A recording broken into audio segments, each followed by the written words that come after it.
morning, beautiful people. I'm Babz Rawls-Ivy. You tuned into LoveBabz, LoveTalk. Thanks, Harry. So today is my great pleasure. I get to talk to somebody who I enjoy, admire, respect, and love, Paul Bass. Hey, Paul Bass. Good morning, Babz. How you doing? Or Paul Beasy. It's so exciting to be on my favorite radio show on the planet. Oh, you are kind. So Accurate. I've been wanting to have this conversation with you for a long time. Although we talk all the time, right? Like, at any given time, we break out into like deep conversations, gossip conversations, world politics, family stuff, whatever. Within 30 seconds, you hit all those buttons. Yeah. So we have great conversations, and we've been talking to each other for a very long time over the years. From our days meeting up at Red Lentil to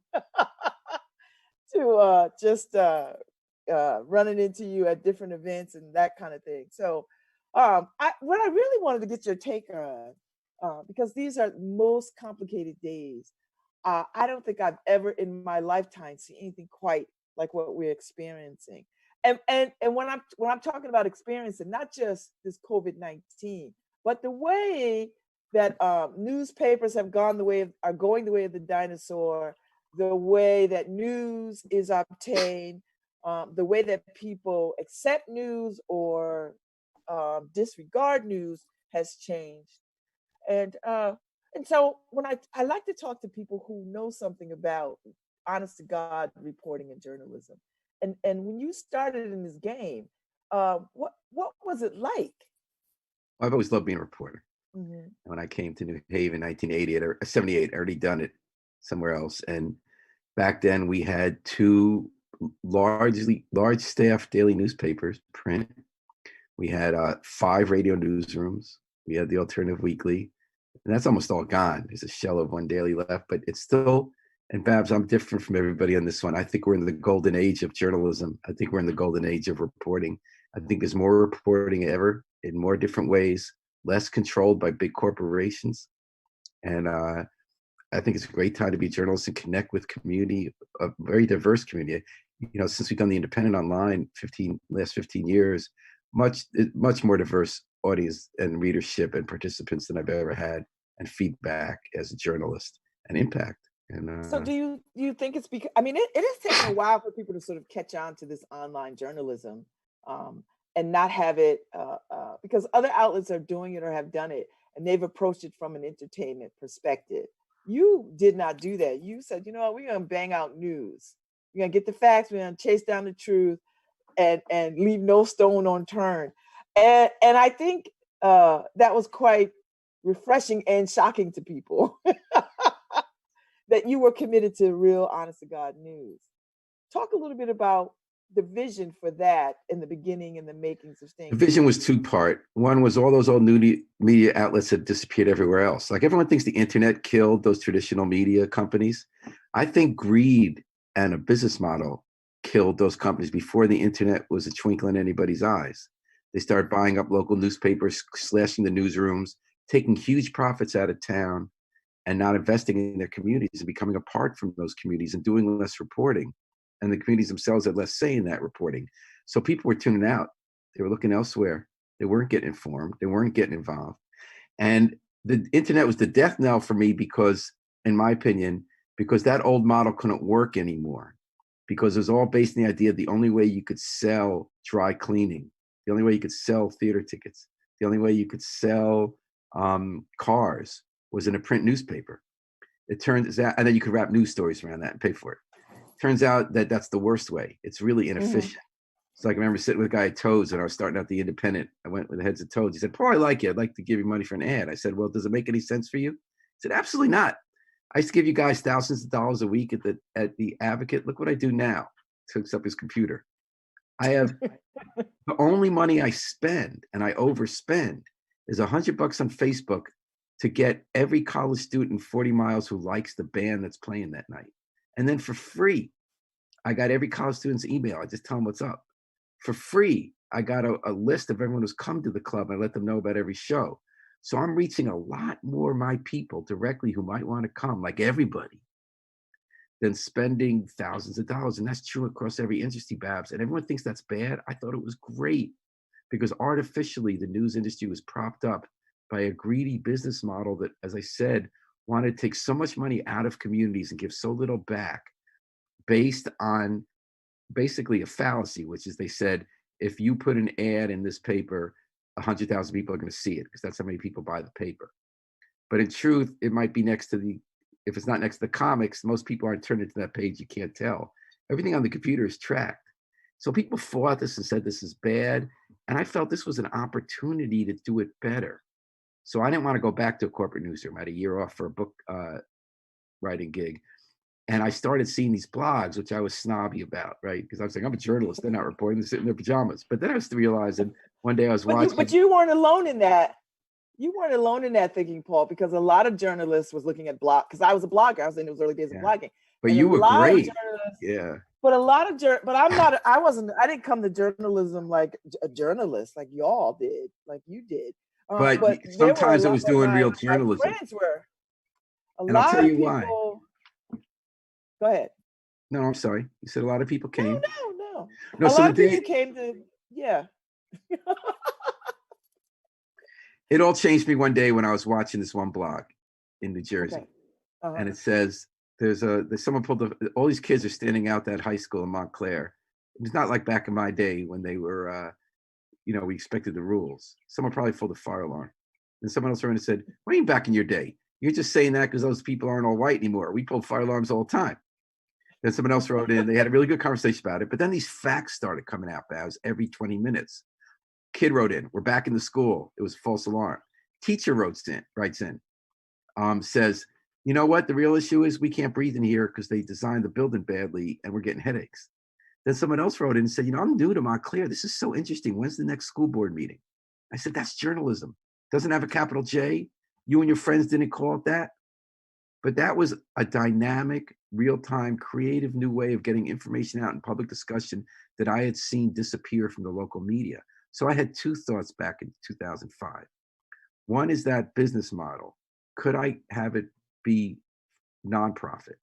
Maybe that's where money would be to support this industry. If you're no longer looking for 30% profit margins, if you're no longer looking to be rich and influential and telling politicians what to do, maybe it could be a nonprofit where you wouldn't be able to do editorials, like endorsements. Who cares about those, right? But you could report news in a new way and have new tools to do it. Mm-hmm. And have the readers be part of telling the story with you. So you're doing something very old, which is shoe leather reporting, showing up, listening to everyone, talk to them, ferreting out facts and analyzing it, and doing something new, which is I started the Independent because there was no YouTube back then, Babz. When I started the Independent, all of a sudden, not only could you get the readers' feedback right away, which I got right away. Like 1 month into doing the Independent, it's 10 at night. I went to Wexler Grant. There was a mayoral debate. And I wrote some story, and someone wrote in it right after I posted the story. Someone wrote in at 10 and I said, Paul, I don't like the mayor, but that's such an unfair headline. Your story doesn't support that. And I thought, he's completely right. So 10:01, there was a new headline. And like, that was the greatest. So the reporters didn't get to tell you what to think. And soon there were all these people, Three Fists, Babz, Rawls-Ivy, who had all these interesting things to say about things. You didn't have to wait a week to see one of their letters in the paper. In real time, they were steering the discussion. Rob N., who knew about real estate, Babz history and who everybody was in town and what was being voted on, they knew more than we do. So we played a role. Journalists, we learned how to find out some stuff from people who actually know stuff, right? And then readers who know other stuff through lived experience or expertise add right away. And you no longer need our opinions, even though we have them because we're mouthy. It doesn't really matter what our opinions are, but we're bringing out the facts and the information in the forum.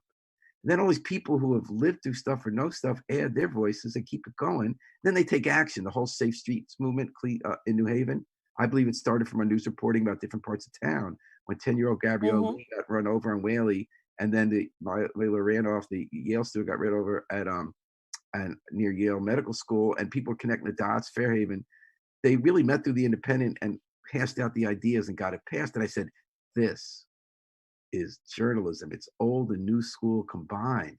So anyway, this is Mushroom. We did the nonprofit model, and we could talk later if you want. I think a new model's coming.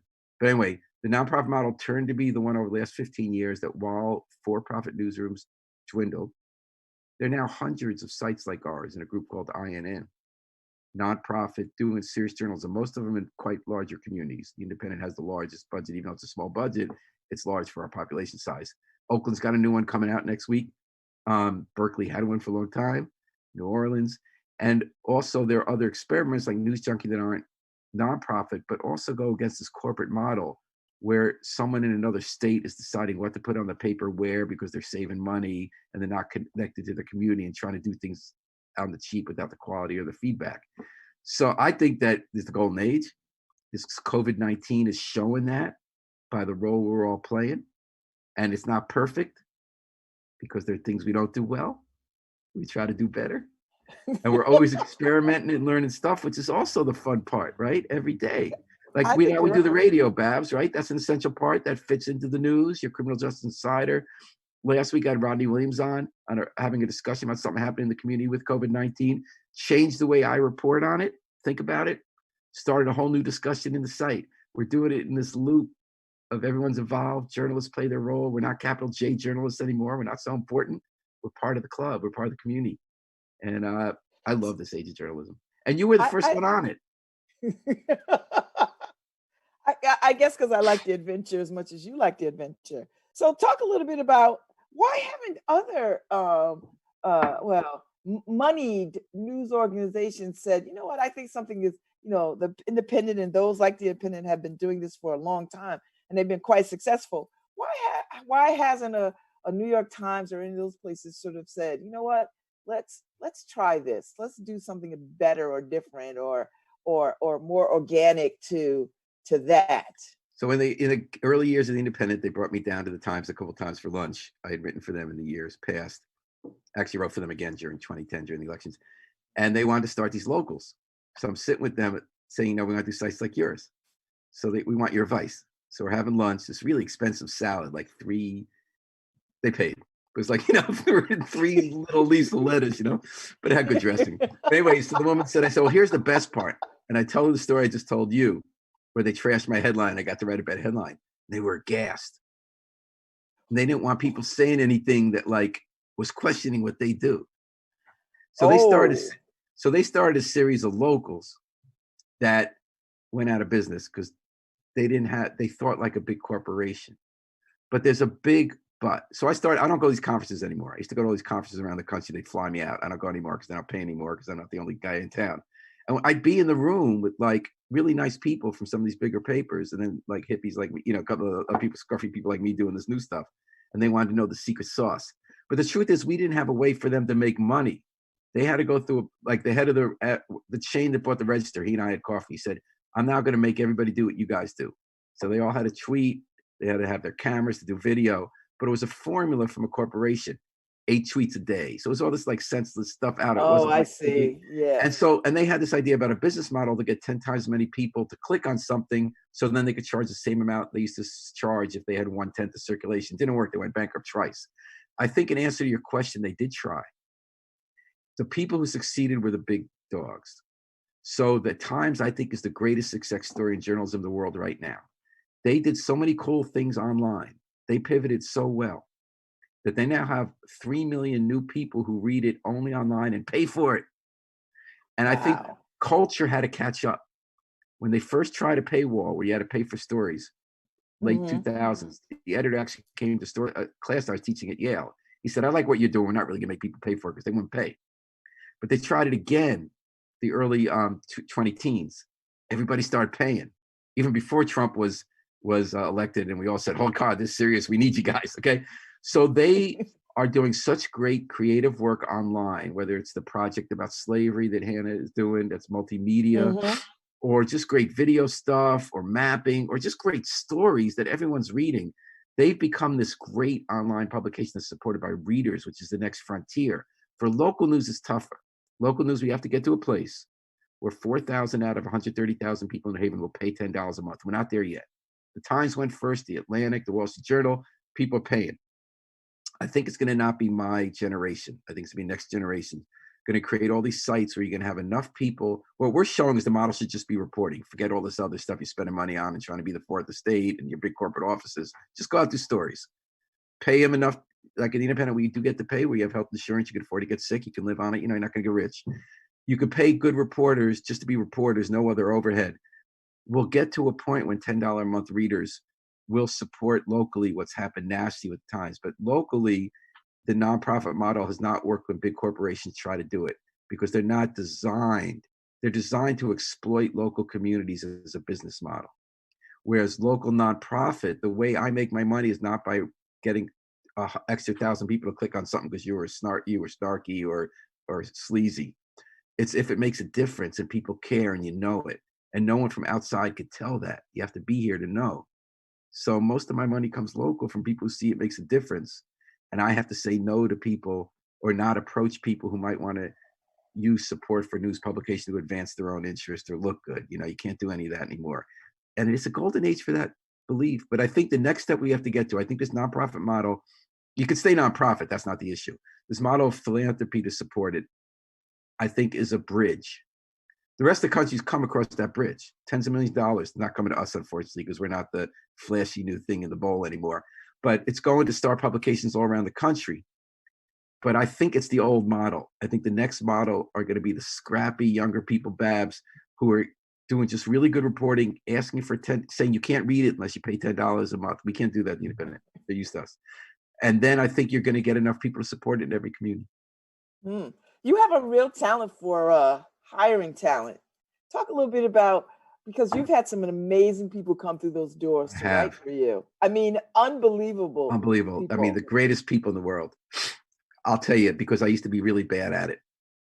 It's really hard to hire people well. I think I've learned a few things. Like, you go for the people who are going to be happiest. You got to find out if they're going to be happy here, right? You always want people to be thriving and have wings and fly, and not want them to stay longer than they want to. You help them fly to the next place if they want to fly next place, or if they're lifers, you help them be lifers and find creative ways. I think I'm not that great at it, Babz. I think I've gotten very lucky at the Independent. From day one, people were so excited to be part of it. Melissa Bailey had been an intern of mine when she was in college at the Advocate. She left country, came back. She said, this is the most interesting thing going on, because she wasn't in it for money or fame. She's a real, like, idealistic reporter. And she understood the web so much better than I did back in 2005. She said, I want to come do this with you. I said, I wasn't thinking about like hiring people. I'm not going to have money. But then she started doing it. We scraped some money and people valued it so much. We got money to hire some other people. And for the most part, I try to have people come to me because they want to do it. And I see their work, because I think I'm not that good at hiring. The only exception was I once had 2 openings I had to fill. And I did hire 2 people I didn't know. One of them, I think, was the most talented person I ever hired, which is Markeisha Ricks. And again, I got lucky. Someone told me about her. She had applied for this urban reporting fellowship on urban issues through something called the Next American City, which a good friend of mine founded. And so this is a person interested in our issues, right? I wanted someone who like thinks the zoning board is incredibly exciting, because we do, right? And she came here and like within 5 minutes, because I'd already hired this person, Leah Swaby. We went out for coffee with Markeisha and we were, just seeing how she fit. And we just couldn't stop listening to her, because she was like looking on the street saying, hey, in Washington, they do that with the roads. And this is how they try to deal with income inequality and transportation. You say, holy cow, that's the last, excuse me, that's the last 5 stories we wrote. Thank you. So to answer your question, I think it's hard to hire well. I think I'm not that great at it. I got lucky a couple times. And because the Independent is based on such idealism, that this is why you want to be recruited. Anyone's coming independent, if they're not young, they say, this is why we went into business. This is what we get to do anymore. So I think it's just because we're set up to do fun stuff, So you are wholly committed to being local news, right? To handle New Haven specific. You're not doing West Haven, but now I think you've kind of broached into Hamden. Like there's a relationship there or something happening there where you get some Hamden shine a little bit.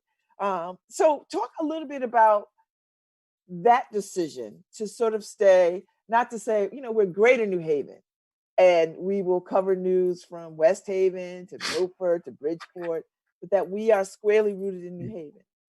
And this is not to throw shade on regional publications. I think it's great that publications do a whole region. I love New Haven. I wanted to cover it really well.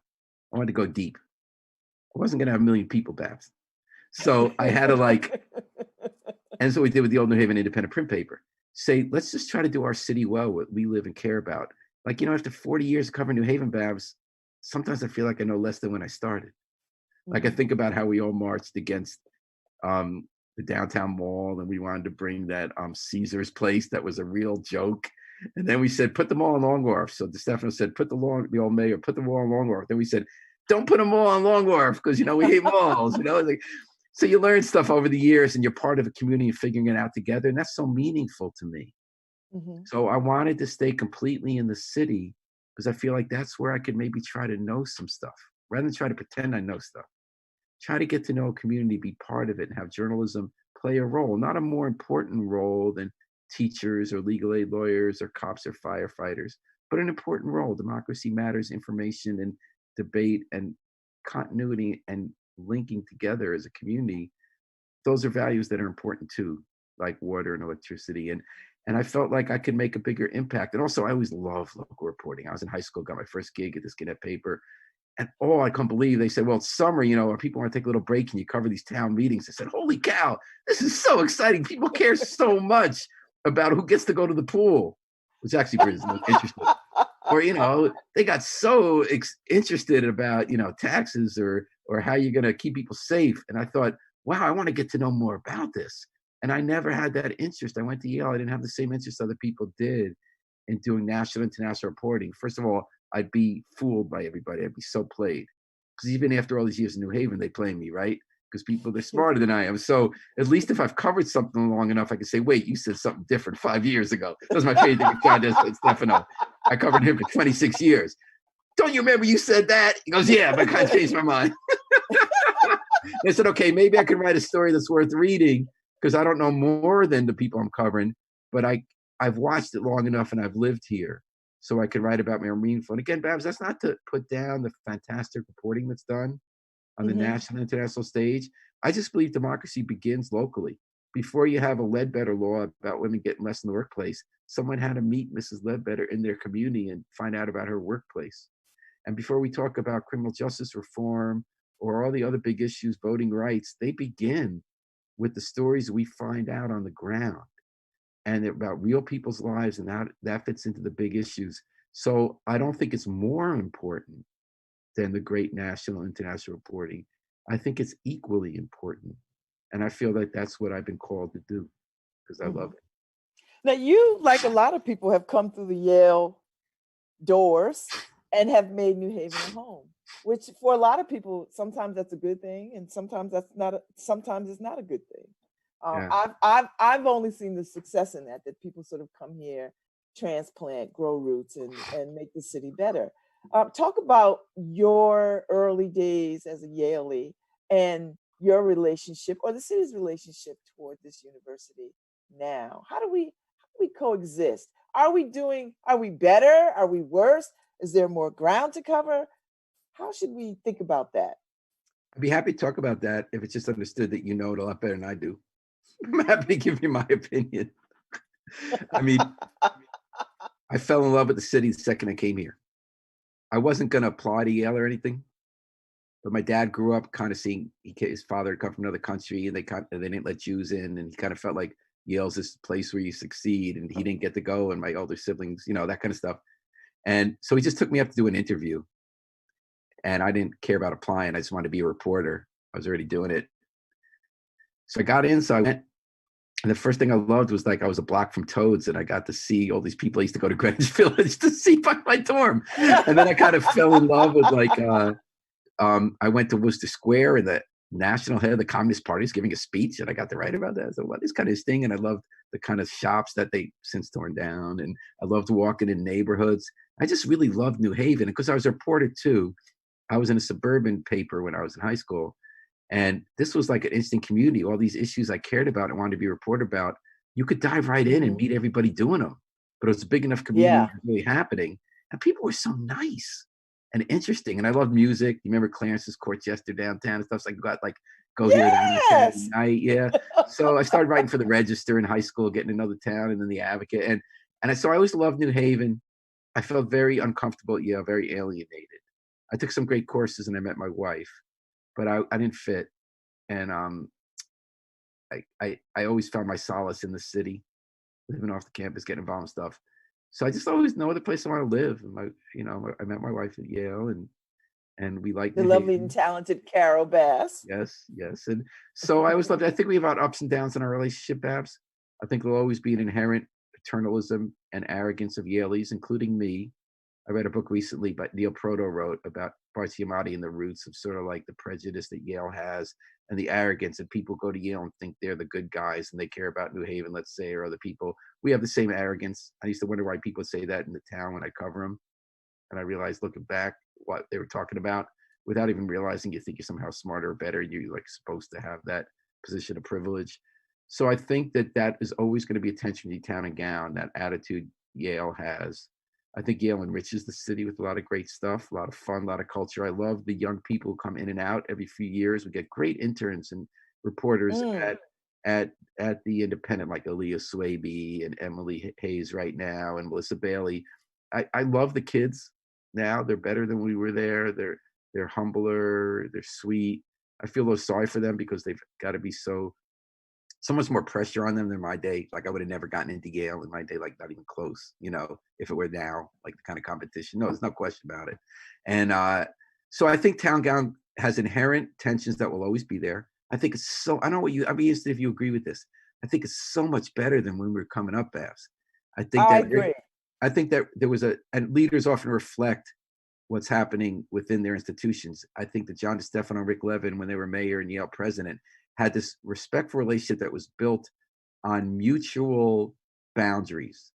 They didn't come in as buddies. They were looking after their own institution, and they found ways to work together in a common interest. And Yale got the directive from its corporation. We got to be part of New Haven now rather than a moat because it's got a bad rep and we're losing too many scholars to Princeton and Stanford.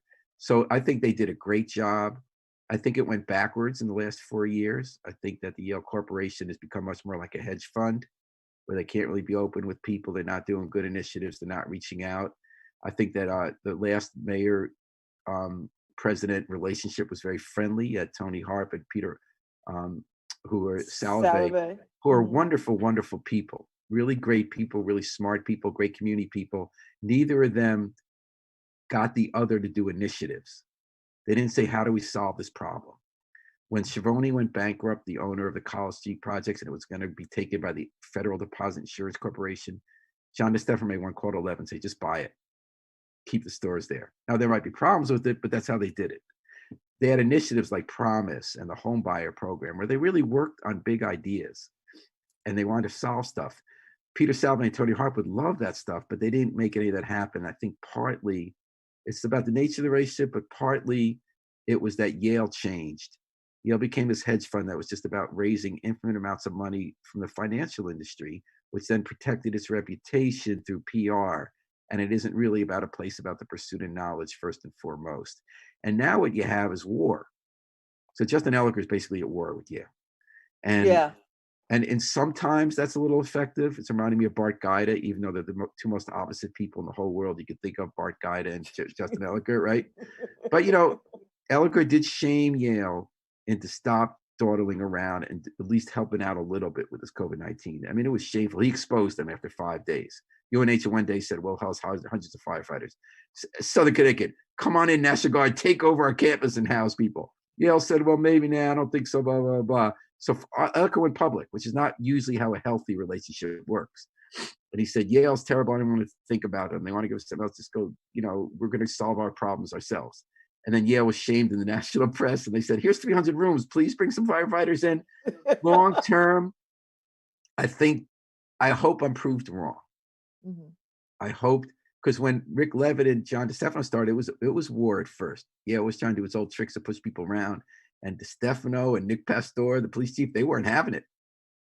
You don't get to make the rules for us. We're not just going to roll over and say, we're not going to let people protest on the green at your graduation. You don't just get to talk to us that way.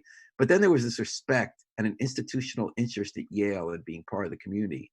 And two problem solvers in Levin and DeStefano, who weren't like the big, great backslappers. They were smart people who just focused on solutions. Mm-hmm. And initiative and waking up, how I'm going to solve this today. And then they ended up coming with some pretty cool big ideas. I love Peter Salve. He's a really wonderful man. Hmm. I don't think he's a strong figure president who's going to make all these initiatives happen, and he's not getting the direction to do it. I don't think Justin Elliker. I agree with what he says about Yale. I do. And I don't blame him for exposing them last week. They were just impossible. We're this biggest crisis in our lifetime. And it's exposing who our real friends are when it comes down to it, right? UNH might be going out of business, and yet they found a way to help us at their cost. Southern Connecticut, all this stuff. And then Yale with $30 billion couldn't move an inch. That was pathetic. I don't know what you do with that. I don't know what you do with that. So let's shift gears a little bit back to the New Haven Independent. So about, I don't know, a few years back, you made the decision to sort of you shut the comment section down for a minute because you were feeling some kind of way about the level of vitriol that was going back and forth with people. Like it was vicious, it was brutal, and you know, in your humanity, just said, you know, we have to do something different, and you shut it down for a period of time to really give yourself room to think about how to sort of allow people to say what they need to say, not sort of not police it, but not allow people to sort of attack. Talk a little bit about that and where we are now, because we are at this ratcheted point of vitriol and incivility that it is stunning to me. Thank you, Babz. Well, this is, I think, back in 2009 or 2010. The point hit me the most. So people loved our stories, and we'd have 100 comments. He said, "But that's so cool," and all different kinds of people. And we had rules. We weren't allowed to swear. You weren't allowed to dump on people because of their race or whatever. You know, you got to stick to the issue, but then you can have whatever like views you want. Like you can't say what because the other media, like the Reds or Channel 8, anytime a Black person was arrested, they would say, or got killed, they say thin the herd. Right. So we never let that stuff in, right?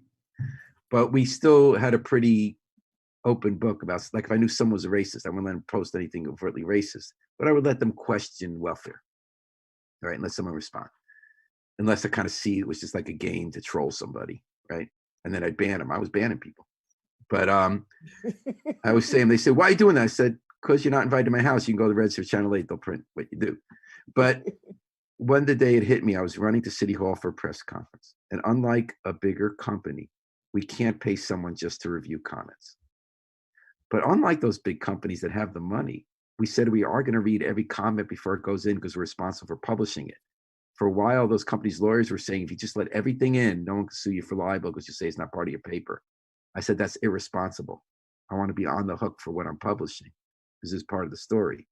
But it was a big demand on our staff, and it still is. You know, how do you read every comment?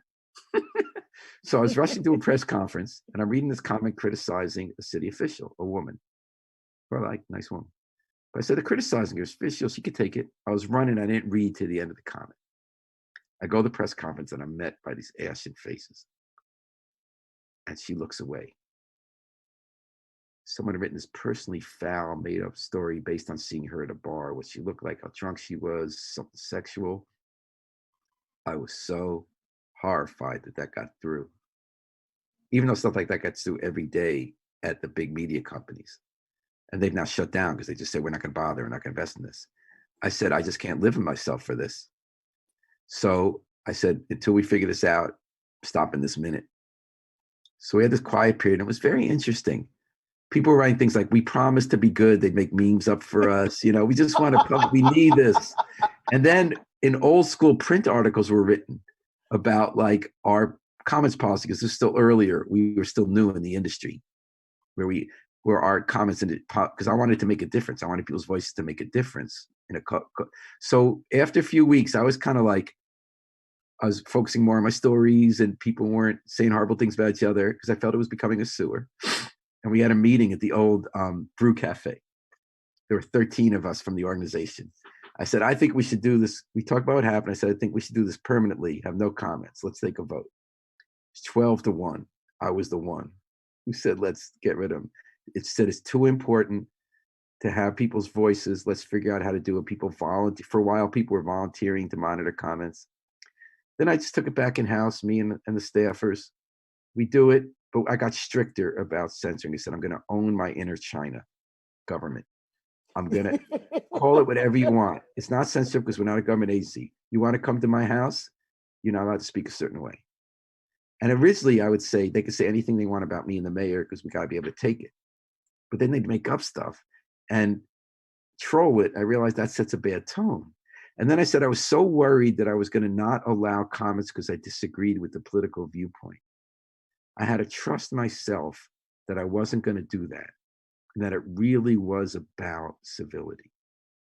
And I heard from African-American middle-aged people saying, I feel so much more comfortable now commenting. I'm not going to be jumped on. So I said, we'll have fewer comments, make them better. So instead of 100, we'll have 25 on a hot story. We'll have 5 on someone, but they'll be good and they'll be different from each other and they'll add to a story.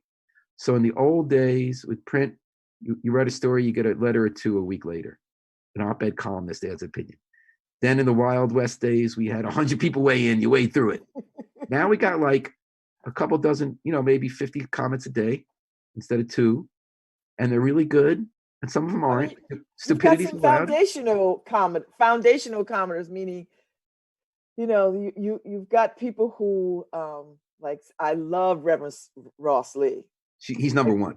Those things those are sermons. I enjoy his thinking a great deal. And there's a couple of other people that I enjoy. And then there's a lot of people who I don't enjoy. But I see the value in having different voices. Yeah, I love it. I think it's the most important part of our site, but it doesn't exist without the reporting. It feeds off the information we bring out. Mm-hmm. It keeps us accountable. I was telling people right for us, if they get so mad at us about what we wrote and how wrong we were, that's the gift of God. That means they care. That means they expect a lot of us. They want us to be good. They feel ownership of the publication. They're so outraged that you wrote a headline they didn't like or quoted the person they thought was wrong. And only 3 things can happen. Sometimes they're right, so we'll do it better. Sometimes we'll conclude they're wrong, but we've heard another point of view. Or sometimes it's not right or wrong. We'll do our jobs better because you hear what people think and know what our readers think and think about what we do in a new way.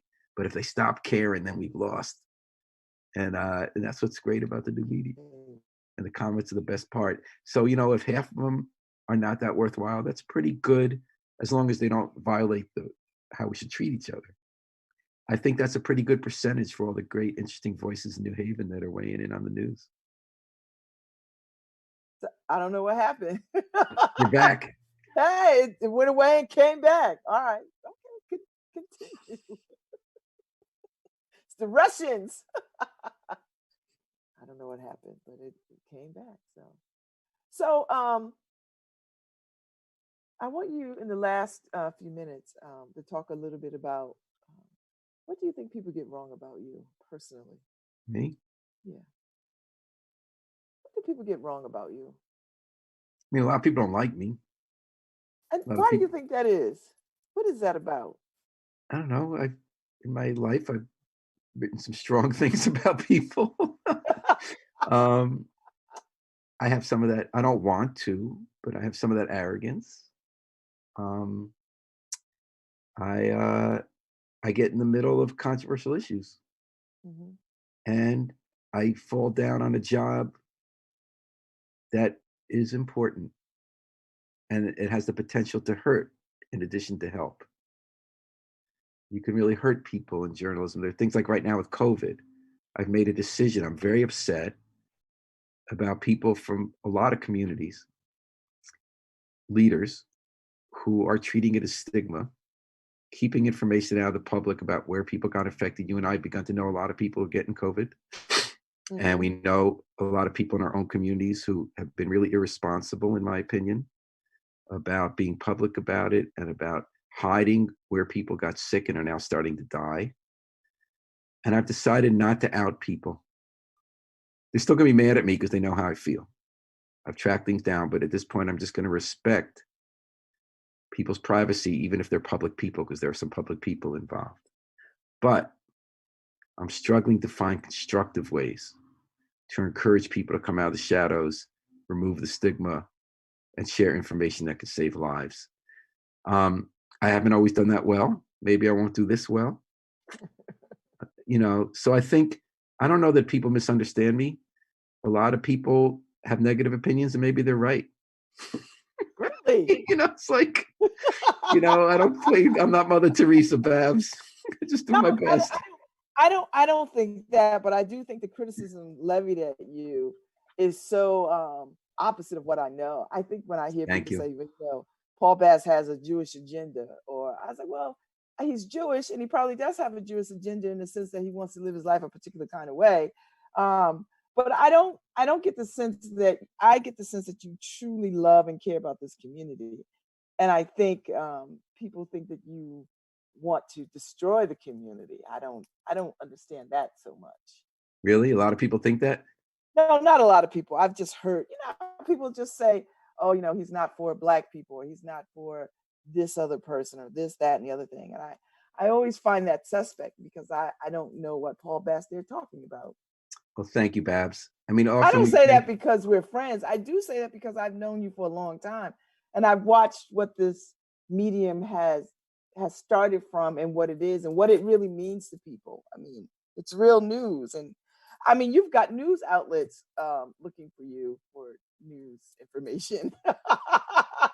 yeah. So I that's mean, I kind do of think there's anti-Semitism in the world, just like there's other kind of bigotry. So some people don't yeah. like that I'm Jewish, but other people, maybe they're right. You know, a lot of white people who believe they care about the black community and want to be helpful. Sometimes we make it worse without trying. You know, it's like, you know what I mean? We impose our ideas. Some, you know, like I believe that, you know, New Haven's a diverse community. I love it. So I want to be involved with everybody and write about everybody. But there are landmines when you do that. I stepped in a few, you know, almost did with the COVID, right? Like, Mm, so I don't I don't always get it right. And I don't think that you know, I believe more now to do no harm principle rather mhm. than try to prove you're some great person who's not like all those other people, you know. But I don't blame people for having negative opinions. I'm not saying they're wrong. Wow, you're better than me, Paul. No, So no one's better than you. where do you see where do you see the independent going? And is there another book in you? There's not another book in me. How do you know that? I don't know that for a fact, but my agent for 10 years has been saying, "What's the next book?" I said, "My brain hurts so much the other day after writing and editing dozens of articles. I can't even think. I think about going to bed."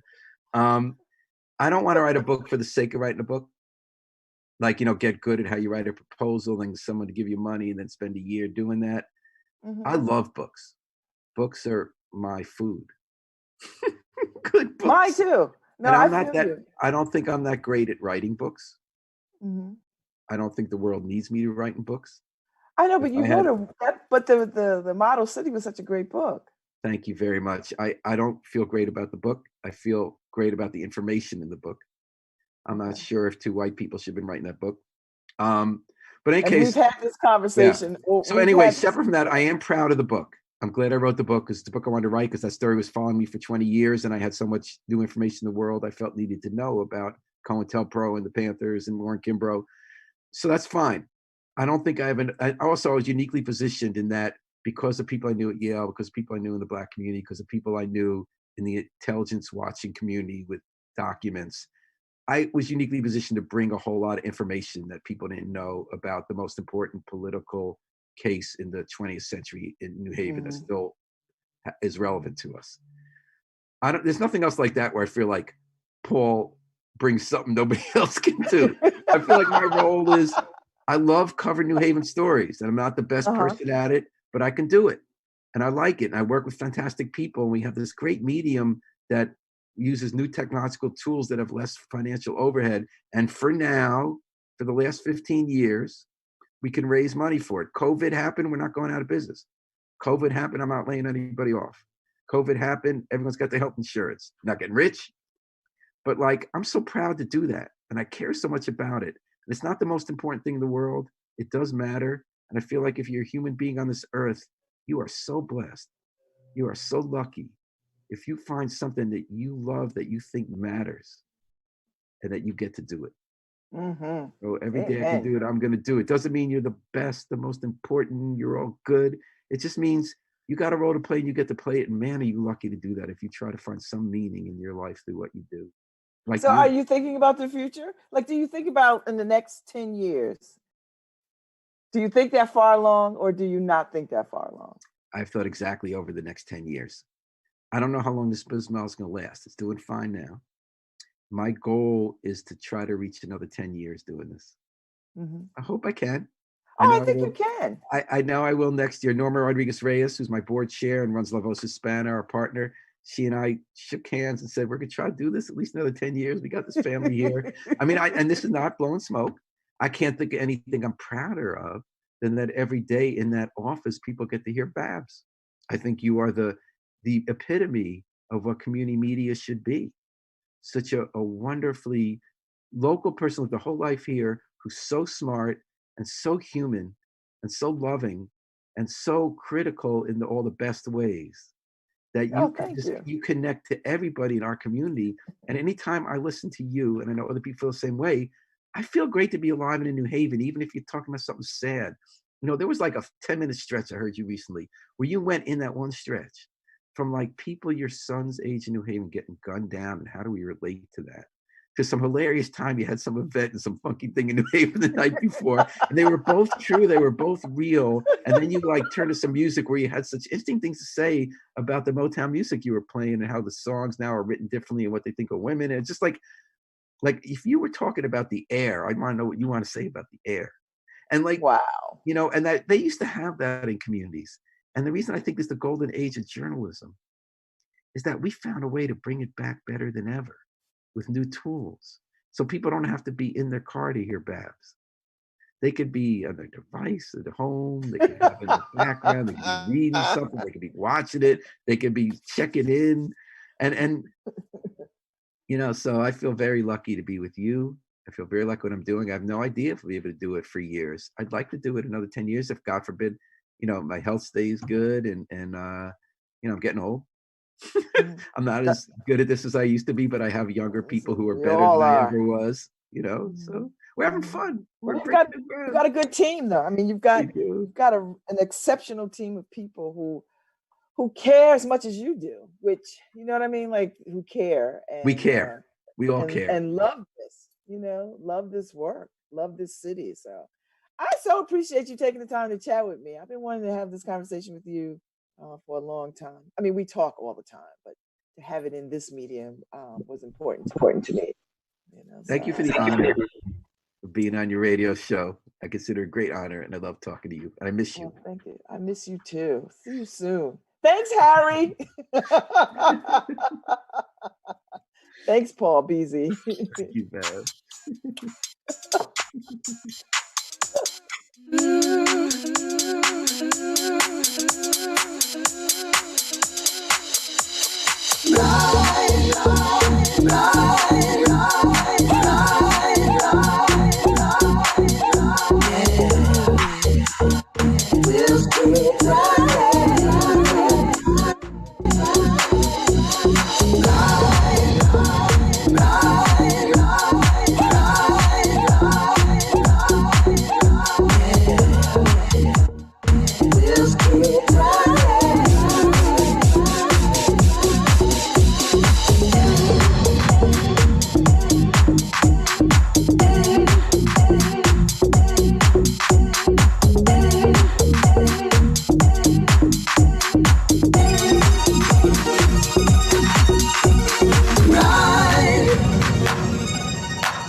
Into the morning light, ride all night, ride all night.